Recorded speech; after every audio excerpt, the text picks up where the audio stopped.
Hey everyone, so this is going to be my ranking of all 13 mainline Assassin's Creed games. I want to preface this video by saying a couple things. One, the two honorable mentions that I have are Assassin's Creed 1 and Assassin's Creed Syndicate because I've never played Assassin's Creed 1. I'm going to play it soon and do a full review of the game.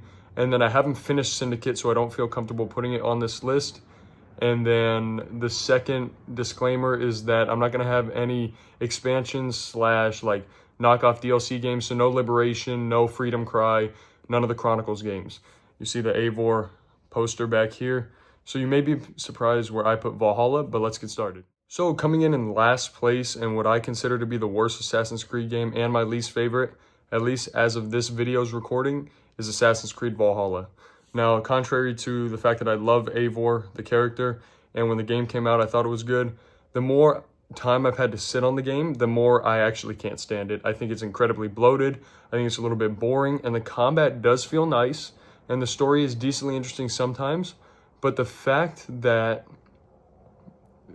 they kind of advertise the game as being able to do it at your own pace, but yet you still have to complete all the missions, and none of them are optional. I thought that was really stupid and kind of a lazy way to make the game because it just bloats it up and it fills it with a bunch of incredibly tedious missions. And some of the exploration is fun, but the map overall is too similar to one another, doesn't have enough variation, and it just gets very stale quickly. All right, so next on the list, I have Assassin's Creed Odyssey. Now, Odyssey is kind of in the same ballpark as Valhalla in terms of the fact that it's bloated, it's a little bit stale by the end of it, and this new era of Assassin's Creed with the RPG style, with the exception of Origins, I just don't think works out in the franchise that well. And Odyssey has easily the blandest protagonist.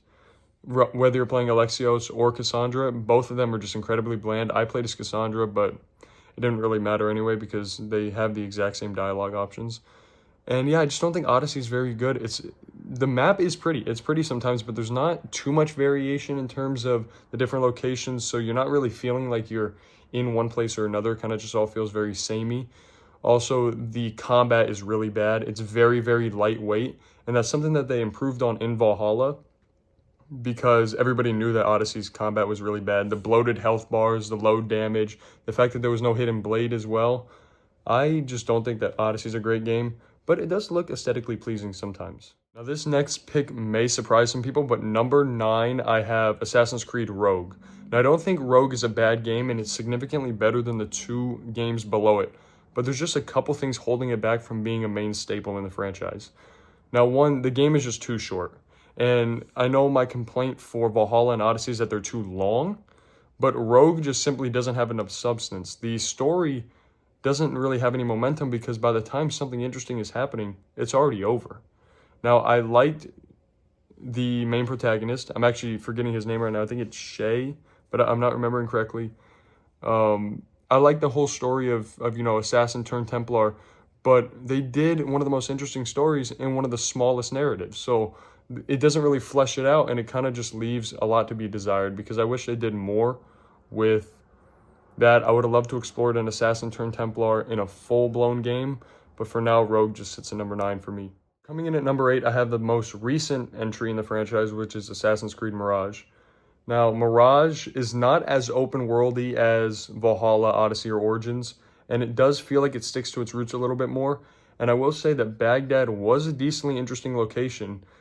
It's not very, diverse, but the city's dense. It's great for parkour, and I enjoyed my time playing it. However, the reason it's so low on the list is because I played it not too long ago because it came out, I believe, last year, and I've already forgotten almost everything about the game.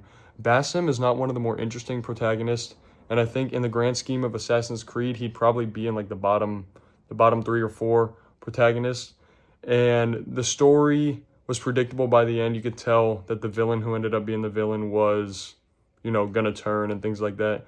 I won't spoil it, but yeah.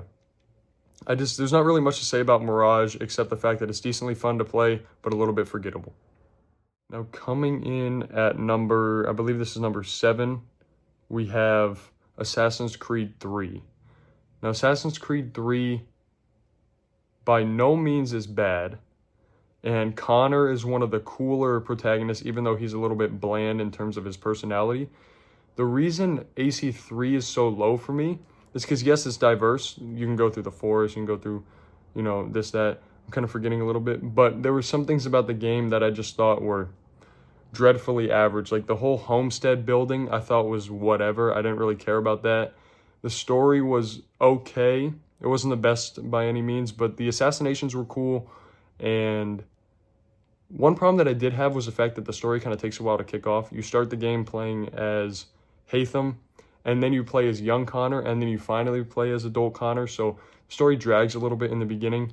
But overall, Assassin's Creed just lands in the middle of the pack for me. The rest of these games I consider to be good and better. So I thought Assassin's Creed 3 was okay to pretty good, but this is where I say that these are like good and all the way to great, perfect masterpieces. So number 6, I have Revelations. And I think I might like Revelations more than the average person because I love Ezio. And then Constantinople is actually one of my absolute favorite Assassin's Creed locations because it's incredibly diverse, it's incredibly dense and interesting. And I found myself just exploring a ton in this game, more than I did in a lot of other Assassin's Creed games, because I just thought the setting was fantastic. Now, the story is a great send-off to the Ezio character, and I know some people aren't a fan of the tower defense mode. I didn't really care because I never played it, so that didn't bother me at all. And overall, I thought the story was interesting. It's not super memorable in terms of like the villains, but the way they handled Ezio's send-off was great. And this is one of the last Assassin's Creed games that had a great like present day. All right, we're cracking the top 5, and number 5 is going to be what I consider to be, besides Assassin's Creed 2, the most popular game, and what I think a lot of people consider the best game, which is Assassin's Creed Black Flag. Now, this game is fantastic. I love Edward Kenway. I love the end of this game specifically because that send-off when they're singing is just beautiful, and I love the exploration in this game. Talk about a diverse setting. I wasn't as crazy about the pirate ship combat as a lot of other people were, and it was improved upon from Assassin's Creed 3, but it still wasn't something that I liked to interact with as much as actually exploring the islands, doing parkour, and, playing Assassin's Creed like normal. And Black Flag has a great story, great extensive lore within it, and I believe Adewale's in it. I could be wrong. I haven't played that game in a long time. But overall, I remember loving Assassin's Creed Black Flag, and I think it's definitely one of the strongest in the franchise. Now, the present-day stuff isn't bad, and it's definitely better than the later games in the franchise. But overall, very solid game. This is another pick that I think is going to mess a little bit of people up because I have Assassin's Creed Brotherhood here at number 4. Now, Brotherhood, it's a fantastic game, and it's probably the best story besides Assassin's Creed 2 in the entire franchise. And Rome is beautiful. They improved upon everything that was right about AC2. And the reason it's low for me here is just because on first playthrough, it didn't grab me like the ones higher on the list grabbed me. And this game is fantastic. There's nothing wrong with it. It's like a 9 out of 10, maybe a 10 out of 10 video game. So there's absolutely nothing wrong with it. And the present day stuff is fantastic. I just prefer the 3 games above it right here. Now, coming in at number 3, I have Assassin's Creed Unity. Now, Unity, in my opinion, is the absolute most underrated game in the entire franchise. And people wrote it off at the beginning because it had a lot of glitches, had a lot of bugs. But coming from someone who didn't play it at launch, Unity is fantastic.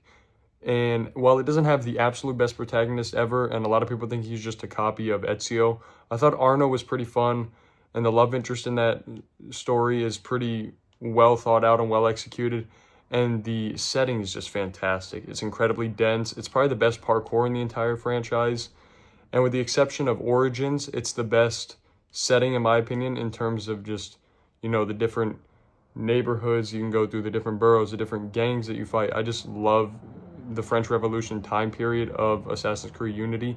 The reason it's not higher is because there's 2 games above it that I just simply think are better. At number 2, I have Assassin's Creed Origins, and I love the main style of Assassin's Creed more than the RPG, but I can't deny the fact that Origins is very well made, and Ancient Egypt is the absolute best setting in the entire franchise. The game is fantastic. Bayek is an insanely good assassin, an insanely good protagonist, very raw, emotional performance. And I thought the story was interesting. Now, the villain is pretty lackluster in that game, but I can't fault it for that because everything else around the story and around that villain is just incredible. I love Assassin's Creed Origins. I dumped so many hours into it because it's just incredibly enjoyable to explore, and a lot of the regions feel super different, super unique, and you can also fight like the different Egyptian gods. I thought it was just a fantastic game. And finally, coming in at number 1, I have to do Assassin's Creed 2. Now, I was gonna put Origins number 1 because it's my favorite setting. I love the exploration, I love Bayek. But Assassin's Creed 2 is the game that I think about the most when I think about the franchise. It introduced the best character that the franchise has ever seen, and one of the best video game characters just in general. The worlds, the different regions feel unique, and the game is just incredibly smooth and incredibly fun. The narrative is deep and it's very emotional, and for coming out such a long time ago, it's never been improved upon fully, and there's never been a game in the franchise that has surpassed it because it's just incredibly like well made. It's a masterpiece of a game, definitely the best Assassin's Creed game, and if you definitely need to check it out if you have not played it yet. And just like that, that has been my ranking of all 13 mainline Assassin's Creed games. Shadows comes out tonight. I'm going to start playing it tomorrow. I'll give you guys my first thoughts on it probably tomorrow night or Friday, depending on how much I get to play of it tomorrow. So stay tuned for that, and I hope you guys love the video. Let me know down in the comments what your ranking of all the games is, what your favorites are, what your least favorites are, and if you have any comments about my ranking. I look forward to hearing that.